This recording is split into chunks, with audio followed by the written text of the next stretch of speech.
Right now, at this very moment, there's a database containing over 4 billion dead people. Your grandparents might be in there, your great-great-grandparents definitely are, and you probably helped build it without even knowing why. This isn't a government conspiracy. It's not big tech. It's a church. And they've been doing this for over 130 years. Welcome back to Solveni, where we explore the hidden histories and untold stories that shape our world.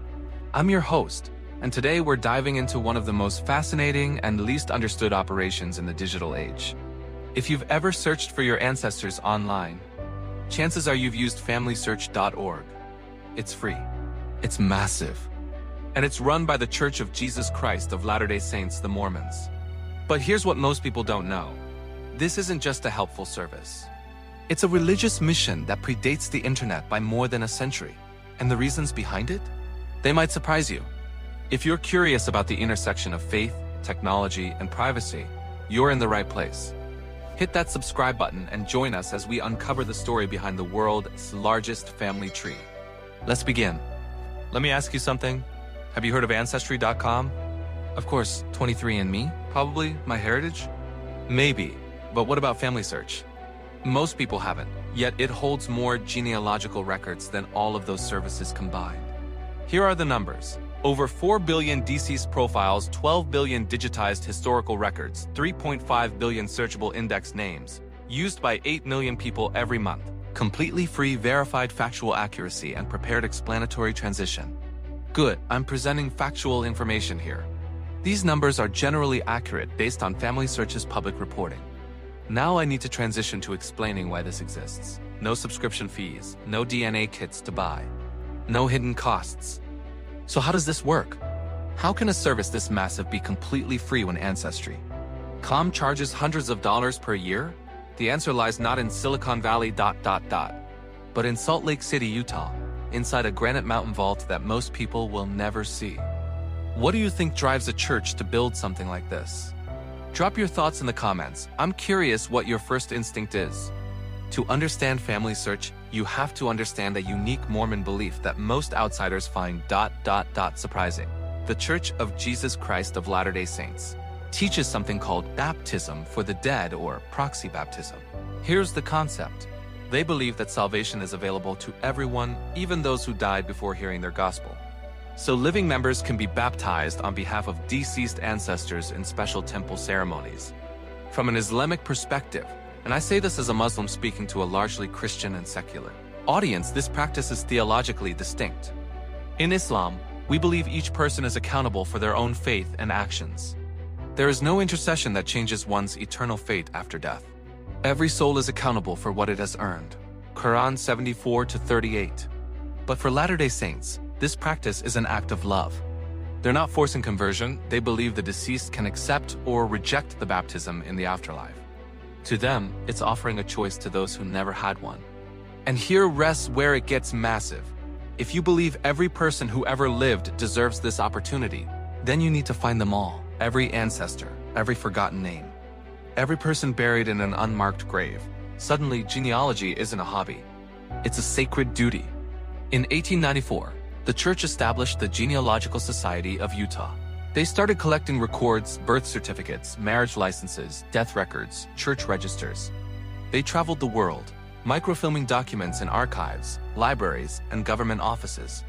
By the 1960s, they had built the Granite Mountain Records Vault, a climate-controlled bunker carved 600 feet into a mountainside, designed to preserve records for 1,000 years. Think about that, 1,000 years. While tech companies plan for the next quarter, this church was planning for the next millennium. Does this change how you see FamilySearch? Let me know below. Fast forward to today. The Granite Mountain Vault still exists, but the real operation has gone digital. FamilySearch now operates like a tech company. Advanced AI for document transcription, machine learning for record matching, partnerships with national archives in 100+ countries, volunteer indexers worldwide digitizing handwritten records, integration with other genealogy platforms. The church invests hundreds of millions of dollars annually into this operation. Some estimates put the total investment over the decades at over $1 billion. But here's the twist most people miss. FamilySearch doesn't keep this data private. Unlike Ancestry.com or MyHeritage, which lock records behind paywalls. FamilySearch makes almost everything freely accessible. They've digitized records from Ellis Island immigration logs, Holocaust victim databases, African American slave narratives, indigenous tribal records, medieval European parish registers. Professional genealogists, historians, and researchers worldwide use FamilySearch, many of them not Mormon. It has become an invaluable public resource. So here's the paradox. A religious organization with a specific theological agenda has created one of the most democratically accessible databases in human history. They could have made billions. Instead, they made it free. Now, let's address the elephant in the room. Your data. When you build your family tree on FamilySearch, you're contributing to a database controlled by a religious organization. That makes some people uncomfortable, and they have valid concerns. Here's what happens to your information. Living individuals are private. By default only, you can see them. Deceased individuals become public records that anyone can view and edit. The church does not sell your data to third parties, however.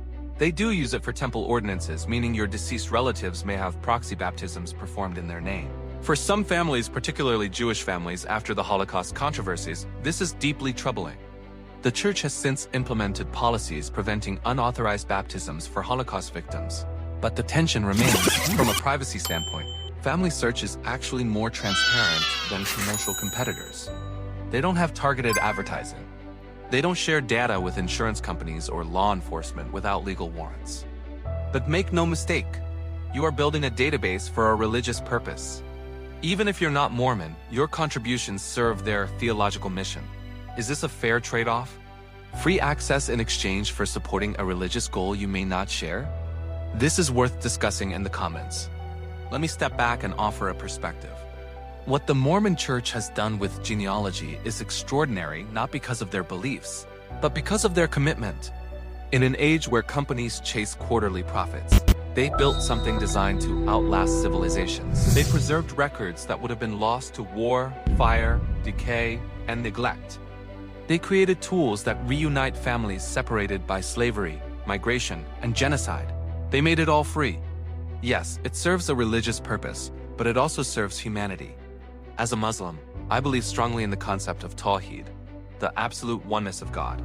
I don't share the Mormon belief in proxy baptism, but I can respect the dedication to preserving history, to honoring the dead, to remembering those forgotten. In Islam, we re-taught, the best of people are those who bring the most benefit to others. Hadith. By that measure, this genealogy empire, however unusual its origins, has benefited millions. The question isn't whether Mormons control your family tree. They don't. The data is yours. The memories are yours. The connections are yours. The question is, what does it mean to build something that outlives you? What does it mean to dedicate resources not for profit, but for purpose? In our age of data harvesting and digital surveillance, maybe the most radical act isn't collecting information ... It's collecting it without exploiting it. So there you have it, the untold story of FamilySearch, the Granite Mountain Vault, and the billion-dollar genealogy mission hiding in plain sight. Whatever your beliefs, whatever your background, this story challenges us to think about legacy, privacy, and purpose in the digital age. I want to hear from you. Have you used FamilySearch? Did you know it was run by the Mormon Church? Does this change how you think about free online services? Drop your thoughts below. Let's have a real conversation. And if this video made you think differently about something you use every day, that's exactly why this channel exists. Hit subscribe, share this with someone who loves family history, and join us next time as we uncover another hidden story shaping our world. Until then, remember, the past is never really gone. Someone, somewhere, is working to make sure of that.